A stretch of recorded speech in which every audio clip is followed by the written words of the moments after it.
আসসালামু আলাইকুম, কেমন আছেন সবাই? আজকের আর্জেন্টিনার খেলার বাইরের আজকে পরিবেশ দেখতে বের হয়েছিলাম মেনলি।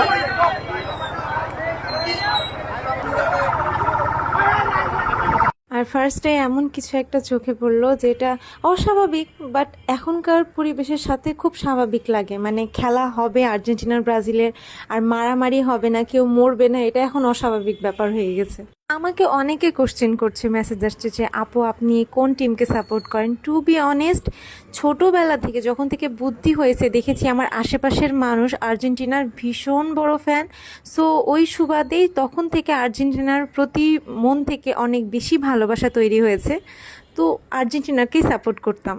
কিন্তু যখন থেকে এটা জানতে পারলাম যে ওরা ইসরায়েলকে এত বেশি সাপোর্ট করে, ফিলিস্তিনে এত বাচ্চা মারা যাচ্ছে, খেতে পারছে না, এরা ইসরায়েলকেই সাপোর্ট করছে, তাদেরকে আরও হেল্প করছে এসব করতে, তখন থেকে সত্যি মুসলিম হিসাবে রুচি উঠে গেছে আর্জেন্টিনার ব্রাজিল এই বেধর্মী দলগুলোর প্রতি থেকে। আমি ফুটবল পার্সোনালি অনেক বেশি পছন্দ করি, প্লাস এটার ক্রেজিনেস অনেক বেশি ভালো লাগে, আর সবাই যতটা এনজয় করে। আর আগে এটাই ছিল শুধু এনজয় করা, বাট এখন এই জিনিসটাকে এতটা নোংরা পর্যায়ে নিয়ে গেছে। প্লাস এই যে জেনজি মা বাবারা, আমার মতো যারা জেনজিরা আছে, তারা বাচ্চাদেরকে এত বেশি এটার সাথে ইনক্লুডেড করে দিচ্ছে যে বাচ্চারা হয়তো ফ্যামিলির সবার নামও ঠিকভাবে বলতে পারে না, তারা এই প্লেয়ারদের নামগুলো বলছে, প্লাস এটা নিয়ে ঝগড়া করছে আর্জেন্টিনা ব্রাজিল নিয়ে। তো আমি জাস্ট এটা বলতে চাই যে আপনি এটা পছন্দ করেন ঠিক আছে, বাট আপনার পরের প্রজন্মের মধ্যে এই জিনিসটা ঢুকিয়ে দেন না, ওরা এটা নিয়ে আরও বেশি ভয়ঙ্কর রূপ ধারণ করবে। এখনই যে মারামারি খুনাখুনি শুরু হয়েছে খেলা নিয়ে, এটা শুধু বিনোদনের পর্যায়ে নাই। আর এইসব হচ্ছে কাদেরকে নিয়ে? যারা মুসলমানদেরকে পাত্তাই দেয় না, মুসলমানদেরকে মুছে ফেলতে পারলে ওরা জানে বাঁচে, তাদেরকে নিয়ে আমরা তাদেরকে সাপোর্ট করছি। মানে একটু কি ভাবার বিষয় না এটা?